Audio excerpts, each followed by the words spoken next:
আমার কাছে দিনের বেলা ঢাকা শহরটা যতটা বিরক্তিকর লাগে ঠিক ততটাই মনোরম এবং সুন্দর লাগে রাতের বেলাটা। তাই সুন্দর কিছু মুহূর্ত কাটানোর জন্য আজকে চলে এসেছি গুলশান 2। এখানে আসার মূল উদ্দেশ্য ছিল শপিং করা, তবে এখানে এসে আমাদের বাজেট ফ্রেন্ডলি কোনো কিছু না পেয়ে শপিংটা আর করা হলো না। তাই বাইরে ঘোরাঘুরি করে আড্ডা দিয়ে আর খাওয়া দাওয়া করে সময় কাটাচ্ছি। আগে বাইরে রাস্তার পাশে এইরকম ভাবে বসে খাবার খেতে আমার খুব আনইজি লাগতো, তবে এখন ব্যাপারটা খুব এনজয় করি। রাস্তার পাশে খোলামেলা জায়গায় বসে শর্মা খাচ্ছিলাম, হঠাৎ করে ঝোড়ো বাতাস বইতে শুরু করলো। আজকে রাস্তার সব ধুলোবালি পেটে নিয়ে যে বাসায় ফিরবো তাতে কোনো ভুল নেই।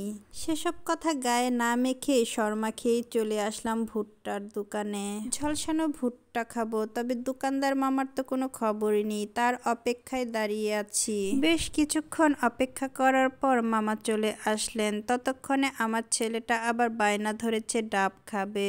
আমাদের দুইজনের জন্য 2টা ভুট্টা আর ছেলেটার জন্য একটা ডাব অর্ডার করে দিলাম। বছরখানেক আগেও ছেলেটা ডাব খেতে চাইতো না। ওর যখন কোনো অসুখ বিসুখ হতো ডাব খাওয়ানোর জন্য অনেক চেষ্টা করতাম, কিন্তু কিছুতেই ডাব খেতে চাইতো না। ইদানিং ডাবটা সে নিজের থেকেই খেতে চায়। যাক, বাইরের অন্যান্য আবুল তাবুল জুস খাওয়ার থেকে ডাব খাওয়া অনেক ভালো। যেসব ডাবের ভেতরে শ্বাস থাকে আমি সবসময় সেই সব ডাবই অর্ডার করি। ডাবের ভেতরে শ্বাস না থাকলে সেটা খেতে আমার কাছে একদমই ভালো লাগে না, কেমন যেন নোনতা নোনতা লাগে। এখান থেকে ভুট্টা আর ডাব খাওয়া শেষ করে আমরা চলে এসেছিলাম রোড সাইড রেস্টুরেন্টে। আর এই জায়গাটা এত বেশি পপুলার যে কি বলবো। এখানে আসলে আপনি যদি আপনার বসে থাকা সিট থেকে 1 সেকেন্ডের জন্য উঠে দাঁড়ান তাহলে দেখবেন আপনার পিছনে থেকে আপনার সিটটা হাওয়া হয়ে গিয়েছে। তার মানে আমি বলতে চাচ্ছি আপনি যদি এখানে আসেন তাহলে সিট পাওয়াটা আপনার ভাগ্যের ব্যাপার। এখন রাত প্রায় 11টা বাজে আর আমরা এত রাতেও বাইরে ঘোরাঘুরি করছি। আর আমার ছেলেটাকে দেখেন, এত রাত যে হয়ে গিয়েছে ওর চোখে একটুও ঘুম নেই। বাইরে ঘোরাঘুরি করতে খুব পছন্দ করে ছেলেটা।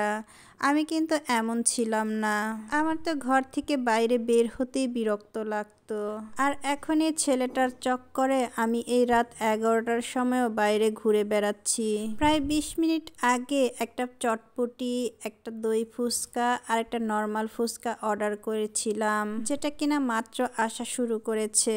প্লেটগুলো হাতে রেখে রেখে খেতে হয়েছে বলে সব ভিডিওগুলি শুট করতে পারিনি। সবকিছু শেষে 1 কাপ মালাই চা আর বেশ খানিকটা সময় গল্প গুজব করে তারপর আমাদের আজকের ঘোরাঘুরিটা শেষ হলো। আর এই সব কিছুর জন্যে ভাবিকে অসংখ্য ধন্যবাদ, তার সাথে আপনাদেরকেও ধন্যবাদ সম্পূর্ণ ভিডিওটি দেখার জন্যে।